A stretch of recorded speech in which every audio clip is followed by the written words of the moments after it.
I never thought I'd end up working at an underground train station, but life has a way of cornering you in places you never expected. And here I am, years later, breathing in recycled air that tastes like rust and rainwater, watching the brass clock that hangs in the lobby tick away like it's the only heartbeat that matters down here. My name's Fred, and I've been a station attendant for just under 2 years now, though attendant makes it sound a lot simpler than it is. My job isn't just about punching tickets, sweeping platforms, or making sure drunks don't stumble onto the tracks. It's about remembering 5 rules that most people would laugh at if they ever heard them. Rules that sound like something out of an urban legend, but are, in reality, the only reason I've made it through the night shift without becoming another stain in the tunnels. The station master, a pale, exhausted man with eyes that looked like they'd seen one train too many, gave me those rules on my first day, scribbled on a yellowed card with greasy edges, and told me never to question them, never to forget them, never to think I was smarter than the stone, the steel, and the things that lived in the dark. Rule 1. Never step onto track 3 after the last train, no matter what you hear. Rule 2. If you find a child alone after midnight, ask them the question, where does the river end? And if they don't answer at the mouth, you call the master immediately and walk away. Rule 3. Trust the brass clock, never your phone, because your phone will lie to you. Rule 4. If the PA system says your name, you turn to face the timetable on the wall and you count to 30 without blinking, no matter what happens behind you. Rule 5. At exactly 4:13 in the morning, you place a single ticket on bench B for the commuter in gray, and whatever you do, you don't look at their face. I thought he was crazy when he first rattled them off. I really did. But there was something about the way his hands trembled when he spoke, something about the way his voice went flat and final when he said, "Don't look," that told me these weren't quirky traditions or spooky stories to scare the new guy. These were laws carved into the bones of the station, as important as steel beams and power lines. On that first night, when the Surface Line C rattled into the station, its doors yawning open to spill a handful of tired commuters onto the slick tile, I told myself I'd be fine, that the rules were just there to keep us from losing our minds in the isolation of night shift. But as soon as the final train left and the echo of its wheels faded into silence, I felt the air change. Thick and watchful, as if the whole underground had been holding its breath until the passengers were gone. The brass clock ticked on, smug and steady, while my phone buzzed with a time that didn't match. And in the humming dark, I thought I heard my sister's voice calling my name from the mouth of track 3. That was the moment I realized the master hadn't been lying. He hadn't been exaggerating. There are things in this station that wear the voices of people you love, things that press themselves against the thin skin of reality and whisper until your bones itch to answer. And the only shield I have against them are those 5 rules. I can still picture that first night, the empty lobby lit by cold fluorescents, the peeling posters on the walls warning of pickpockets, the endless stretch of tunnel mouths gaping like black throats waiting to swallow me whole. I remember standing there with my mop in hand, pretending to work, pretending to ignore the way shadows on the far wall didn't line up with the lights that cast them, pretending not to hear the soft hiss of the PA crackle, even though no one had pressed the mic. "Fred," it said. Just once, my name stretched out like chewing gum, and I almost turned, almost broke Rule 4 before I'd even memorized the rules properly. I caught myself, forced my eyes on the timetable, and counted with a voice that shook. 1, 2, 3, until 30, when the speakers fell silent again, and the station exhaled as if satisfied. I've told myself every night since then that I can survive this place as long as I follow the rules. But the truth is, it feels less like survival and more like playing a game with an opponent that doesn't sleep, that doesn't blink, that doesn't lose interest. And one mistake, one moment of weakness would be all it takes for the game to end. And yet here I am, still clocking in, still showing up night after night, because the pay is better than anywhere else, because I don't have many other options, and maybe, if I'm honest, because there's a part of me that wants to know why the rules exist, what really waits in the dark corners of the tunnels, and what happens if one day someone finally breaks them. It was barely a week into the job when I almost broke the first rule, and if I had, I wouldn't be here telling you this now. The night had been crawling by, the silence thick enough to make every squeak of my shoes echo like a scream, and I was pushing the mop across the cracked tiles near track 3 when I heard it, thumping, desperate, frantic, like someone pounding their fists against a locked door. And before I even realized what I was doing, I was hurrying down the platform, heart hammering, mop clattering to the floor, because the sound wasn't just thumping anymore, it was voices, muffled but human, pleading from the tunnel itself. "Help us! Please let us out!" a woman's voice cried, hoarse with smoke. And then I smelled it, the acrid bite of something burning, black and bitter, seeping out from the dark mouth of track 3. I stumbled closer, my instincts screaming that people were trapped down there, choking, dying, and all I needed to do was step onto the track, open the service hatch, and drag them into the air. The rules in my pocket felt far away, like childish dares written on napkins, and all I could think about was my sister, Mia, and how it would feel to hear her voice like that, begging me not to let her die alone in the dark. The woman screamed again, and this time she used my name. "Fred, help me! I can't breathe!" And the sheer panic in it gutted me. How did she know my name, I wondered, but grief and fear make you stupid, and my hand was already reaching for the steel lip of the track when another hand seized my arm with a strength that felt more like iron than flesh. I twisted, startled, and found the station master beside me, his face pale, eyes sharp and furious in a way I'd never seen before. "Rule 1, he hissed, shaking me hard enough that my teeth clacked. "Never step onto track 3 after the last train, no matter what you hear." And I babbled about smoke, about voices, about people trapped down there. But he only shook his head, eyes burning. "That's not smoke, and those aren't people. And if you step down there, you'll never come back up. Do you understand me?" Behind us, the pounding grew violent, rattling the tiles, shaking the rust-flaked railing, and the voice that had been a woman's was now dozens of voices, men and women and children, all crying at once, "Help us! Help us, Fred!" Until the sound twisted into something deeper, something wet and guttural, like the tunnel itself was trying to speak my name. I froze, cold sweat soaking through my shirt, and the master shoved me back from the yellow line, forcing me to retreat toward the wall. "You can't save them because they don't exist," he said, his voice flat with the weight of someone who had said these words too many times before. "The tunnel learns what you fear, who you love, the words that will make you listen, and it shapes them into bait." And I realized with a sick twist in my stomach that he was right.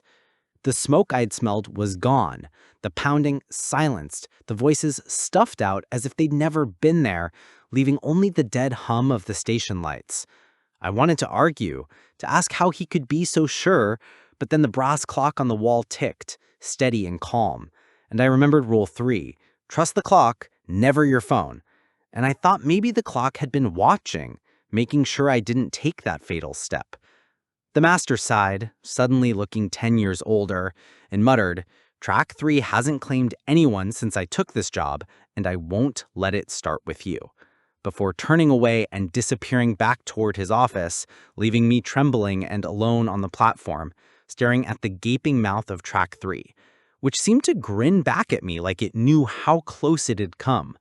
I picked up my mop with shaking hands and forced myself to keep cleaning, but every sweep of the mop head felt hollow. Every drop of water on the tiles looked darker than it should, and in the corner of my eye, I swore I could see something pacing inside the tunnel, just out of reach of the light, waiting patiently for me to slip, to break, to forget the rule just once. And I knew then that this job wasn't about cleaning or tickets or schedules. It was about surviving long enough to walk back up those stairs and see the sky again. It was a little after midnight when I had my first encounter with Rule 2, And to this day, it's one of the most unsettling moments I've had in the station. Not because it was loud or violent, but because of how ordinary it seemed at first. I was making my usual round along Platform B, the tiles slick with condensation dripping from pipes overhead, when I spotted him. A boy no older than 10, standing perfectly still beneath the departure board, with his small hands folded around a paper boat made out of a transfer slip. His clothes strange for the season, a thin t-shirt patterned with faded clouds even though the air was sharp with winter chill. At first, my heart lurched with real concern, because kids get lost all the time. But then, the rules whispered back to me from the card in my pocket. If you find a child alone after midnight, ask the question, where does the river end? And if they don't answer with, at the mouth, you call the master immediately and walk away. And suddenly my throat felt dry as sandpaper, because here I was staring at the exact scenario I had half convinced myself I'd never see. I forced a smile and walked closer, the soles of my boots squeaking against the floor, and I said softly, "Hey buddy, are you lost?" The boy tilted his head, not at me, but at the tunnel behind me, as if something in the shadows there had his attention. And then his eyes slid back to me, wide and dark, too dark, like ink spilled over the whites. My fingers trembled, but I did what the rules demanded. I asked him, "Where does the river end?" And for a moment, he looked confused, chewing his lip like he was trying to solve a riddle before finally answering, "At the sea?" My stomach dropped, because that wasn't the answer, not even close, and I could feel the air around us change, denser, colder, as if the station itself was listening.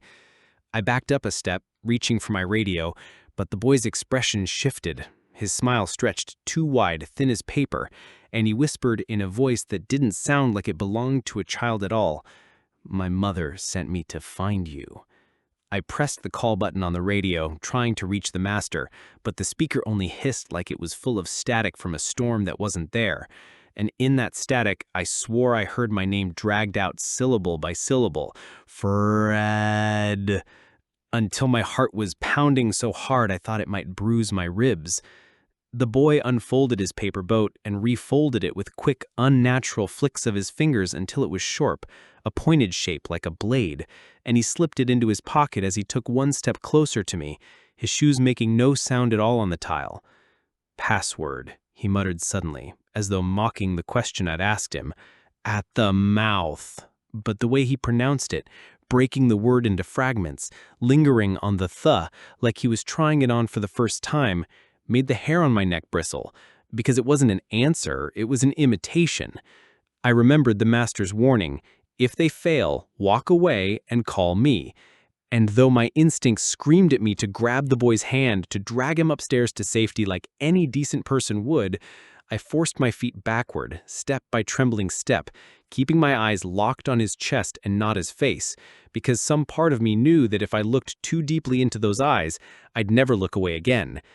The boy tilted his head once more toward the tunnel, and I swear, just for a moment, something shifted in the darkness there. Something tall and thin, watching us with patience older than cities, waiting for me to break. "Goodbye, Fred," the boy said at last, his voice echoing strangely, bouncing off the tiles like a dozen children had spoken at once. And before I could even breathe, he turned and walked straight into the tunnel, his small figure swallowed by the dark without the sound of footsteps, without the sound of anything at all. My knees nearly gave out as I grabbed my radio again, this time screaming the master's name until his tired voice finally answered, calm but sharp. "Don't follow it. Do you hear me? Stay where you are until I get there." And so I did, clutching the metal railing like it was the only thing keeping me tethered to reality. And when the master arrived, his face was pale and drawn, but not surprised. He didn't even look into the tunnel, just put a hand on my shoulder and said, "You did well, Fred. That wasn't a boy. It never is." I didn't understand the importance of Rule 3 until one night when the station itself decided to test me. And if I hadn't remembered the master's warning, "Trust the brass clock, never your phone," I wouldn't be here now. It started quietly, almost harmless, the way all the worst things do, with my phone buzzing in my pocket around 1 in the morning, insisting that it was already 1:27, while the brass clock that stood in the middle of the lobby, polished and heavy beneath its glass dome, ticked calmly at 1:15. And though I wanted to believe my phone with its perfect satellites and precision, there was something unsettling about the way the brass clock's minute hand trembled, then slid forward like it was correcting itself in real time. I remember standing there on the platform, shivering from the draft that seeped through the tunnels, when the PA crackled to life and announced, "Southbound local arriving," and my phone screen lit up to confirm, flashing a calendar notification I hadn't set, "Board now, anniversary train." The words made no sense, but almost immediately, headlights glowed in the tunnel, cutting through the dark, and I froze because the timetable showed no southbound scheduled for another 15 minutes. The train that pulled in wore an older livery, a faded paint scheme I remembered from when I was a kid writing these lines with Mia, long before they rebranded. And for a moment, I thought maybe I'd lost track of time. Maybe the clock was wrong. Maybe I was wrong. But when the cars screeched to a halt and the doors hissed open, no one stepped out. And the car interiors glowed with a pale yellow light that didn't look like electricity at all. It looked like lantern light, flickering against shadows that moved in ways shadows shouldn't. My phone buzzed harder, desperate, vibrating in my hand until my fingers ached, flashing the words, "Board now, Fred," like a command, like an invitation. And I felt myself being pulled toward the open doors, my body leaning forward as if invisible hands were tugging me closer. But then the brass clock let out a single, sharp tick, louder than it should have been, like a hammer against steel, and I jerked my head toward it, saw the second hand slice to the 12, steady and final, and something in my gut told me to stay put. I clenched my phone until the glass creaked and shoved it into the lost and found drawer behind the counter because I couldn't stand to see the words flashing anymore. And I forced myself to watch the brass clock instead, keeping my eyes on its hands like a sailor keeping sight of a lighthouse in a storm. The PA tried again, the voice almost kind this time. "Fred, doors are closing," and my name stretched on the last syllable until it sounded like the rails themselves were calling. But I stood firm, whispering to myself, "Trust the clock, not the phone. Trust the clock," over and over like a prayer. The train lingered longer than it should have, the light inside the cars stuttering like film footage. And I swear I saw people pressed against the windows, their faces blurred as if underwater, tapping at the glass with pale fingers that left no smudges. One of them looked like Mia, or maybe that was the point. Maybe that's what the train wanted me to see. But I gritted my teeth and stayed behind the yellow line until, finally, mercifully, the doors slid shut with a sound like a sigh of disappointment, and the cars rolled out of the station, their wheels shrieking against the track in a way that rattled my bones. As the last car disappeared into the tunnel, the brass clock's minute hand shifted forward to the half mark, calm and satisfied, and the air pressure in the station settled, no longer pressing on my chest like a weight. I opened the lost and found drawer to check my phone, but the screen was dead, black and unresponsive, as though the battery had been drained completely. And when I finally managed to reboot it later, all the notifications were gone, erased without a trace. The master found me sitting under the brass clock, pale and shaking, and when I told him what happened, he only nodded, his eyes heavy with a tired kind of sorrow. "That clock is older than this city, Fred," he said quietly, "and it's the only reason the trains still run where they should. The phone belongs to them, the clock belongs to us. Never forget that." And though I wanted to ask who them was, I kept my mouth shut, because I had the sickening feeling that if I knew the answer, I wouldn't be able to stand in this station another night. I thought I had already seen the station's worst tricks, but Rule 4 taught me otherwise, and I swear the memory of it still clings to me like a film of cold sweat, because it wasn't just the sound of my name coming through the speakers that rattled me, it was the way the station itself seemed to lean closer, eager for me to slip. It was around 2 in the morning when it happened, the hour where the silence is sharpest and every drip of water echoes like a countdown, and I was standing near the timetable in the lobby pretending to check off maintenance notes when the PA crackled to life, not with the usual tinny distortion of automated train updates, but with a low, deliberate hum, like someone clearing their throat just to get my attention, and then it spoke, Fred. Just that. My name, soft but stretched, curling around the syllable like a tongue learning how to say it, and every instinct in me screamed to turn around, to see who or what was speaking, but the rule rang loud in my head. If the PA says your name, face the timetable and count to 30 without blinking. So I snapped my eyes to the faded timetable, every line of text blurring under the strain of my focus, and I began to count. 1, 2, 3. At first it wasn't so bad, just the hollow throb of the fluorescence above me and the creak of the ventilation ducts, but by 7 I felt movement behind me, the shifting weight of someone sitting down in one of the lobby's wooden benches, their breathing heavy and wet, like lungs full of water. 10, 11, 12. The voice came again. Fred, come here. Only now it wasn't just my name, it was my grandmother's voice, the one I hadn't heard since her funeral years ago, soft and trembling, the exact tone she used to use when calling me to the kitchen for dinner, and I nearly faltered because it was too real, too perfect, but I squeezed my eyes wider, refusing to blink, and forced my lips to keep moving through the numbers. 15, 16, 17. The air grew hotter, thicker, as though someone was standing right behind me, exhaling on the back of my neck, and I swear I could feel fingers brushing lightly across my shoulder, testing the edge of my willpower. At 20, the timetable's edges began to ripple, the paint warping like it was melting in heat, and I could see faint outlines trying to press through the wall, faces bulging in the plaster, mouths opening and closing without sound. 23, 24. My eyes burned with dryness and tears spilled unbidden down my cheeks, but I didn't blink, not once, because I knew if I did, it would be over. Fred, the voice said again, louder now, crueler, an amalgamation of every loved one I'd ever known, layered and distorted, my sister, my father, old friends, teachers, all calling me at once, some angry, some pleading, some weeping, and the chorus of it nearly broke me. 27, 28. The air pressed against my back, pushing, urging, promising relief if I would just turn my head and look. 29.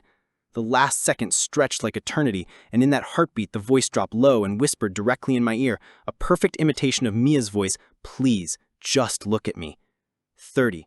I blinked hard, the timetable snapped back into its static form, and when I turned, the lobby was empty. No benches occupied, no breath on my neck, no faces in the wall, only silence.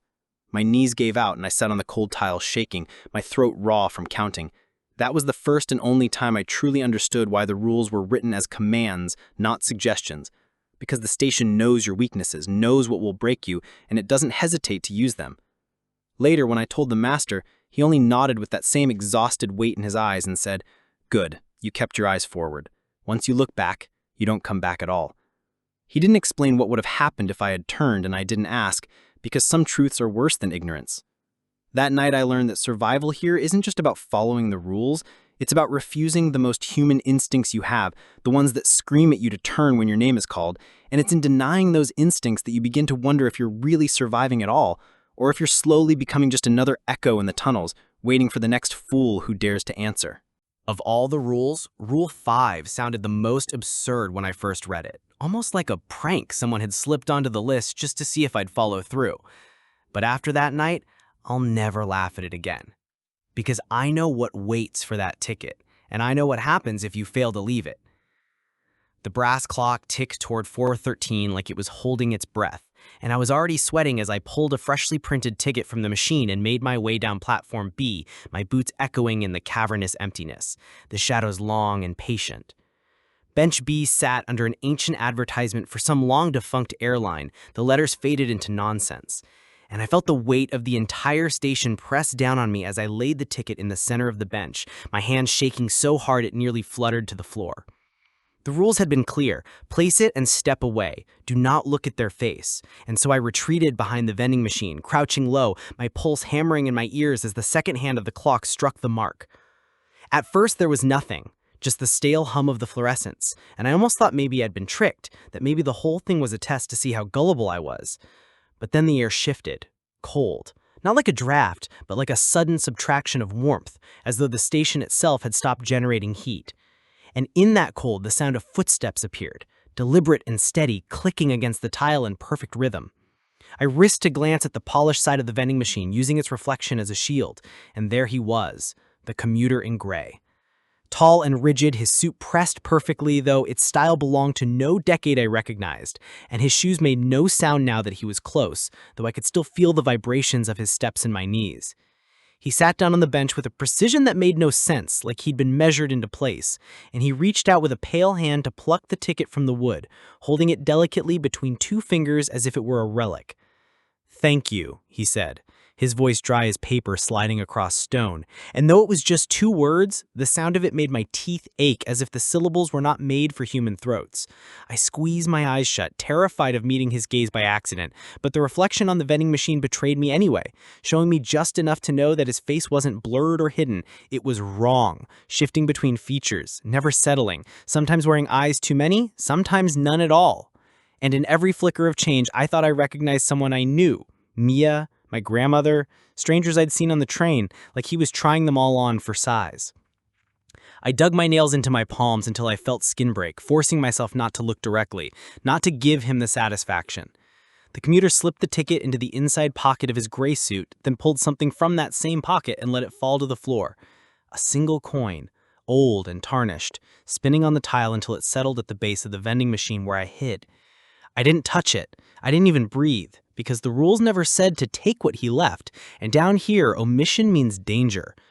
After what felt like a lifetime, the commuter arose, and though I couldn't see his eyes, I felt them drag across the platform, searching, weighing, before he turned and walked toward the tunnel. The shadows swallowed him completely, and with his absence came a return of warmth, the station exhaling like a beast retreating into slumber. I stayed crouched long after he was gone, trembling, my legs numb, until finally the brass clock struck 4:14 and the air felt normal again. When I told the master what had happened, he only nodded grimly and said, "Never look him in the face, Fred, not once, because the day you do, you'll realize he's been riding with us all along." And I didn't ask him what he meant because I had a horrible suspicion that if I thought about it too much, I'd start recognizing the commuter in gray sitting across from me on every train I took, his face changing, waiting for the day I slip and meet his eyes. I had always thought of the rules as separate, like lines on a page. Rule 1 belonged to track 3, Rule 2 to the child, Rule 3 to the clock, Rule 4 to the PA, Rule 5 to the commuter. But on that night, the station decided to remind me that nothing down here stays separate for long, that every line eventually crosses, and when they do, something slips through. It began just before midnight, when I was sweeping near the entrance to track 3 and heard the familiar faint thumping from inside. But this time, it wasn't just fists on metal.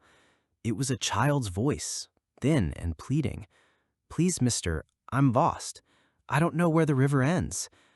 And the words froze me, because that was my question, the one from Rule 2. And it was as if the tunnel itself was taunting me with the wrong answer. I backed away quickly, refusing to look into the dark, and hurried to the lobby where the brass clock ticked steadily at 12 sharp. But when I pulled out my phone to check the time, it read 1:13, glowing bright and insistent, and a sick shiver ran through me because I knew I was already being pulled into Rule 3's game. Before I could even decide which clock to trust, the PA sputtered and coughed to life, and in a static-drenched imitation of my sister's voice, it said, "Fred, turn around, they're right behind you." And my eyes darted to the timetable automatically. My throat dry, but I knew Rule 4 demanded 30 seconds, and I hadn't even started counting, so I clamped my eyes open and whispered the numbers under my breath as footsteps echoed faintly across the platform.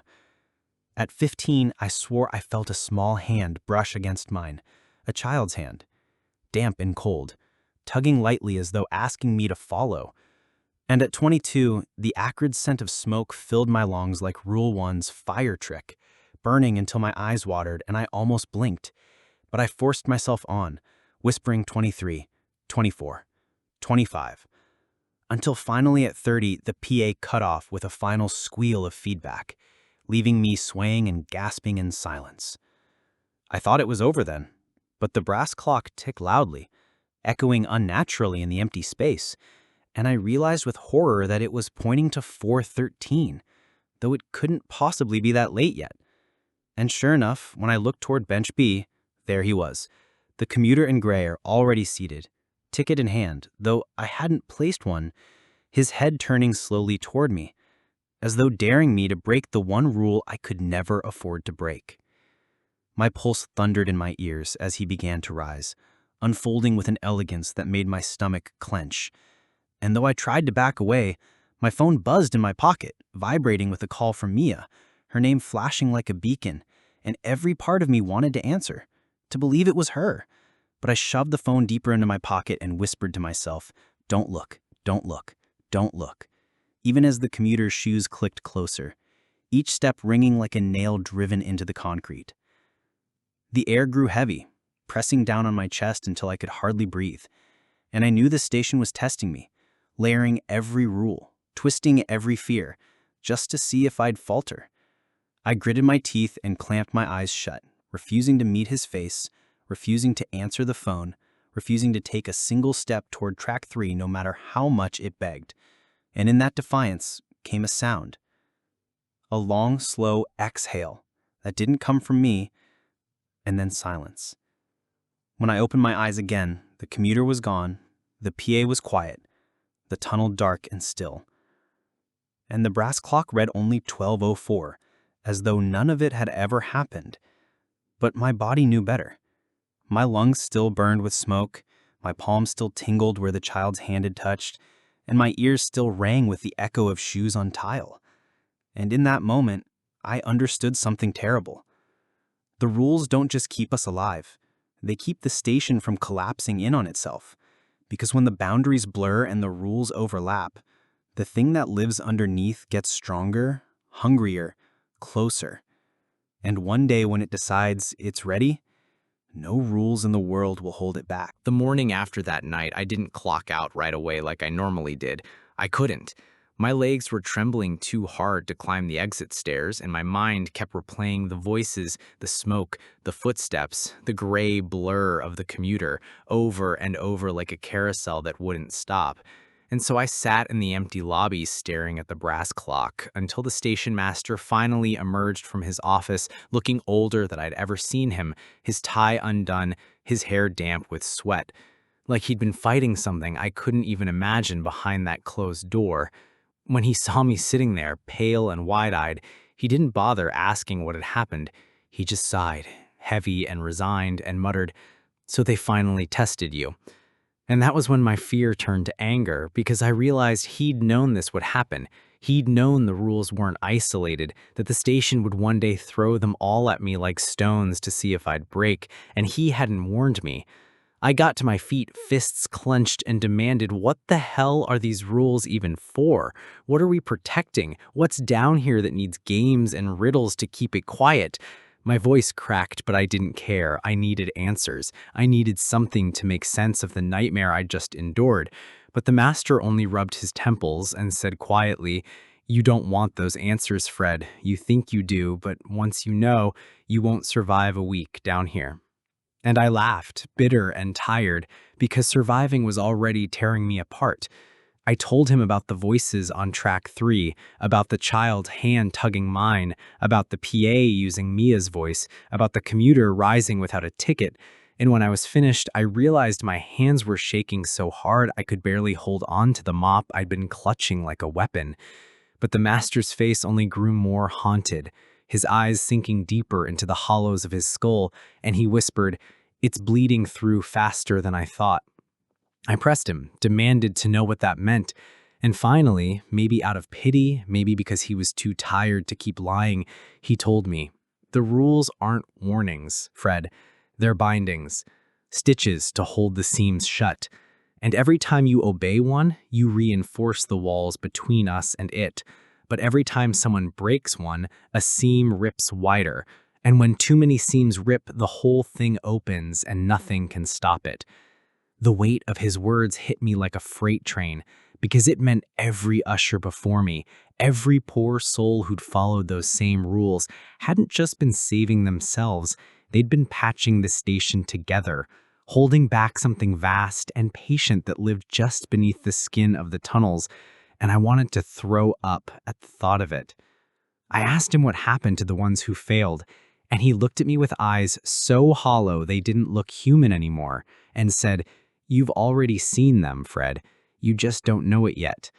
And that was when I remembered the blurred faces pressed against the windows of the ghost train, the shapes in the smoke, the shadows on the timetable, and I realized with horror that those weren't tricks. Those were people. The ones who'd broken the rules, twisted into warnings for the rest of us. I staggered back, bile rising in my throat, and shouted at him that I wasn't going to be part of this, that I wasn't going to spend the rest of my life patching seams in a place that ate people alive. But the master only gave me a sad little smile and said, "You don't have a choice. Once you've seen it, the station doesn't let go." And then he handed me a folded scrap of paper, greasy with fingerprints. And when I opened it, there was a new line written beneath the 5 I already knew. Rule 6. When the seams bleed together, you must choose which one to obey, and whichever you don't will claim someone else. My knees nearly buckled at the weight of it, because it meant the test I just survived wasn't the end. It was only the beginning, and that from now on survival meant sacrifice, not just mine, but someone else's. And I walked out of that lobby with my head spinning, the brass clock ticking cheerfully above me like none of it mattered. And for the first time since I'd started this job, I wondered if maybe the station wasn't just keeping something in, it was teaching us how to serve it. I didn't have to wait long before Rule 6 proved itself, and the worst part was how casual it felt, how the station didn't build to it with drama or noise, but just dropped me into the moment, as if daring me to admit the truth the master had whispered, that survival here isn't just about following the rules, it's about choosing who pays when you can't follow them all. It was a Tuesday night, the kind of slow shift where the only sounds are the hiss of steam pipes and the occasional rattle of a rat in the vents. When the lights above track 3 flickered and the brass clock in the lobby clicked forward 1 minute ahead of the actual time, and instantly my stomach dropped because I knew 2 rules were about to collide. I hurried down the corridor, mop in hand like it might help, and as soon as I turned the corner, I saw it. The mouth of track 3, glowing faintly with a sick orange light like fire deep in the tunnel, and from inside came voices, a dozen, maybe more, all screaming, all begging for help. Rule 1, clear as day. But at the same time, the PA system stuttered and came alive overhead, and through the static came my name, Fred, dragged out in a tone that sounded like both my sister's laugh and my father's cough twisted together. Rule 4. My throat closed in panic because I couldn't obey both.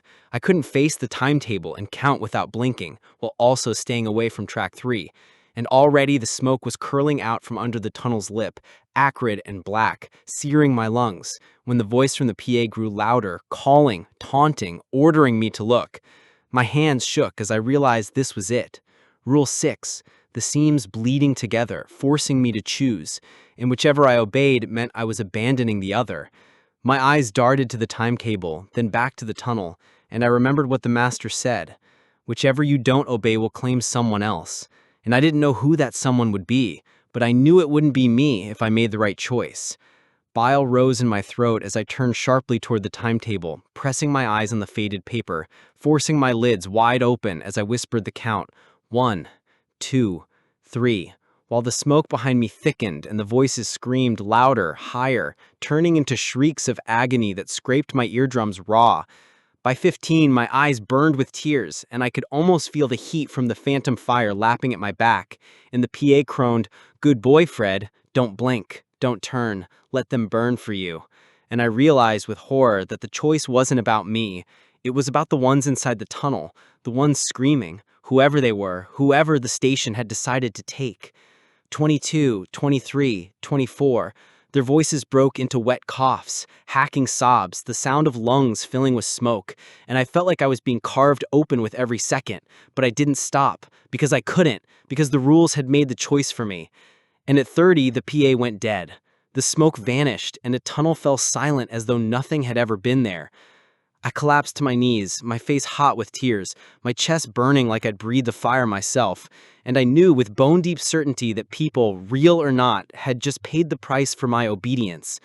When the master found me sitting on the floor shaking, I asked him, my voice cracking, who was in there? Who did I just let die? And he only stared at me with those hollow eyes and said, "They were already chosen, Fred. The moment the rules overlapped, your choice didn't kill them, it only decided whether you lived." And though I wanted to scream at him, wanted to beat my fists into his chest until he admitted it was his fault, that it was all his fault, I couldn't move, because deep down I knew he was right. The station doesn't care about fairness. It doesn't care about saving lives. It only cares about its rules. And now that I had obeyed Rule 6 once, I knew I would have to do it again and again until one day the choice I made would cost me someone whose name I knew, someone I loved. And maybe that was the point all along, to keep me here long enough that the station could reach through the seams and pull the people closest to me into its game until the only way to keep surviving would be to sacrifice them, one rule at a time. I didn't understand the full weight of the station until the night the master didn't come back from his office, the night the brass clock ticked louder than my heartbeat, and I finally read the last page of the rule card for myself. The one smudged so badly I'd never been able to make it out before, but now, under the flickering fluorescent light, I saw it clearly. Rule 12. There must always be a manager. And suddenly, everything the master had ever said, every weary sigh and haunted glance, slammed into place, because the rules weren't just there to keep us alive, they were there to keep this station alive, to keep its hunger managed, its games fed. And when he failed or fell, the mantle had to pass to someone else. That night was wrong from the start. The PA didn't just say my name, it sang it, stretching it into a melody I almost recognized from a lullaby my mother used to hum. And track 3 didn't wait for the last train. It glowed the moment the evening commuters cleared, as if it had grown impatient with pretending. And when I went to find the master to ask what to do, I found his office empty, his desk drawer hanging open, the black book sitting on the surface like it had been waiting for me all along. My hands shook as I touched it, the leather warm and damp like living skin. And the pages flipped on their own, whispering rules I already knew and ones I didn't, ones scratched out or blurred into smears, until it stopped on the last one, the words etched so deeply into the paper they looked carved. There must always be a manager. And as I stared at it, the air shifted, and the brass clock struck midnight, every chime booming through the stone like a heartbeat, and I realized I wasn't just being told, I was being chosen. I stumbled back, heart hammering, and hissed to the empty room, "No, not me. I'm not him. I can't do this." But the station doesn't deal in consent. It deals in necessity. And when I staggered into the lobby, the commuter in gray was already waiting on bench B, a ticket in his hand though it wasn't 413, his shifting face turning toward me with a slow, deliberate smile that said he knew exactly what was happening, that he was here to witness the crowning. And the PA chimed again, this time in the master's tired voice, flat and final, "Fred, it's your turn now." Panic gripped me, and I bolted for the exit stairs, but with every step I took up, the staircase stretched longer, bending back into itself until I was back where I started, the brass clock watching me, the hands ticking backward and forward at once. And I knew there was no leaving, not anymore. The rules weren't instructions, they were shackles. And the master had carried them until they ate him alive. And now it was my turn to bear them, to reinforce the seams with my obedience, to make the choices that killed others so the station wouldn't devour everyone at once. I sank to the tile floor, sweat pouring down my face, my lungs burning as the air thickened with that coppery tang I now recognized as blood in the stone. And in that moment, Mia's voice whispered from track 3 again, soft and desperate, "Freddie, please help me." But instead of rushing toward it, I whispered back, "Not tonight, not ever." Because I finally understood that the rules weren't meant to save anyone. Not me, not her, not the people screaming in the dark. They were meant to buy time and to keep the hunger contained until someone else could be forced to take the rule. The brass clock struck 1, and I don't know if it was minutes or centuries later, but when I lifted my head, the station was silent, waiting. And I realized with a hollow chill that it wasn't asking me anymore. It was bowing to me, bending to my will, accepting me as its new keeper. I picked up the black book with shaking hands, the cover pulsing faintly like a second heartbeat. And when I opened it, the rules glowed faintly on the page, every letter etched into my mind as if I'd written them myself. I wanted to scream, I wanted to throw it onto the tracks and run, but instead I whispered the words that sealed it, the words I hadn't known I was carrying all along. I am the manager now. and the station sighed, long and deep like a predator curling back into sleep, satisfied that it had someone new to wear down, someone new to feed on.